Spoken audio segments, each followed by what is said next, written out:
Jadi kebetulan memang dalam durasi 1 tahun di 2023 ini kita punya agenda atau punya target untuk menyelenggarakan kegiatan fasilitasi kepada para lulusan kita, terutama memang dalam aktivitasnya, terutama di job fair, dan juga kita tambahkan 1-2 aktivitas kecil untuk semacam talk show atau pembinaan persiapan untuk para alumni.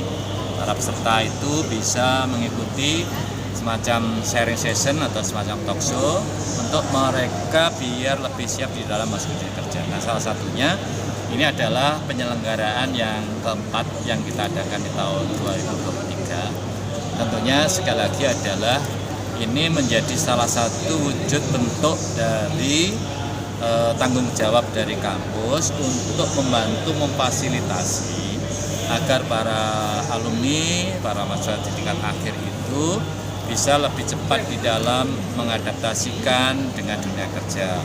Bisa lebih cepat lagi mereka untuk mendapatkan tempat mereka bisa meniti karir di masa yang akan datang. Jadi kita akan membagi menjadi 3 pilihan-pilihan yang terutama adalah memang karena kita itu vokasional. Ini paling besar memang kita juga harus sampaikan bahwa ini adalah tetap mereka akan masuk ke dunia industri, dunia kerja, yang dimana itu menjadi porsi yang memang paling besar di antara lulusan kita. Karena inilah yang maka menyebabkan kita hari ini menyelenggarakan khususnya atau utamanya itu adalah untuk fasilitasi para alumni yang berkeinginan, berharap mereka akan secepatnya bisa masuk dunia kerja dengan kita hadirkan talk show bagi yang masuk ke dunia industri dan masuk ke dunia yang lebih terkait dengan area bisnis.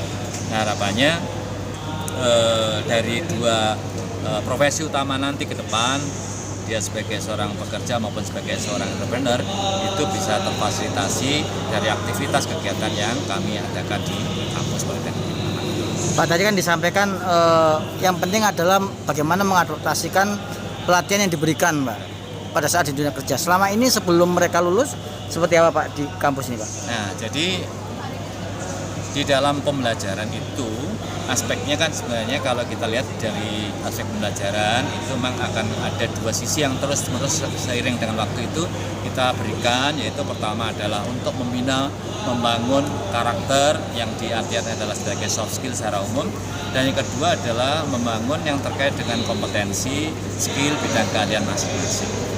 Jadi proses pembinaan ini kan sebenarnya tidak semata-mata dilakukan di ujung akhir, tapi semenjak mereka mahasiswa awal, bahkan misalnya semenjak mereka jadi calon mahasiswa dengan program-program mahasiswa barunya berubah, misalnya latihan dasar kedisiplinan, latihan wawasan kebangsaan, termasuk dengan orientasi pendidikan, termasuk nanti dengan mata kuliah yang kita berikan, baik teori maupun praktek. Misalnya teori yang terkait dengan masalah teori tadi bahasa Indonesia, terkait juga dengan bahasa Inggris, itu akan kita arahkan untuk bagaimana mereka memiliki kemampuan komunikasi yang baik dalam menggunakan bahasa Inggrisnya, bagaimana bisa menulis report, laporan, bagaimana menulis dengan menggunakan tata bahasa yang baik dan benar. Misalnya itu kita bisa berikan dalam mata kuliah yang terutama di bahasa Indonesia dan bahasa Inggris maupun mata kuliah yang lain.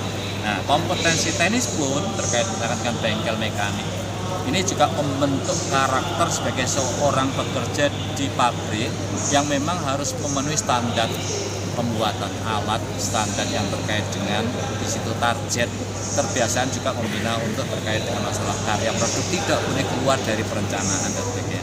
Itu sebenarnya adalah program yang dimana secara kompetensi bidang ilmunya mereka dapat, tapi secara pembentukan karakter atau soft skillnya itu sudah dilakukan sejak awal masa semester 1.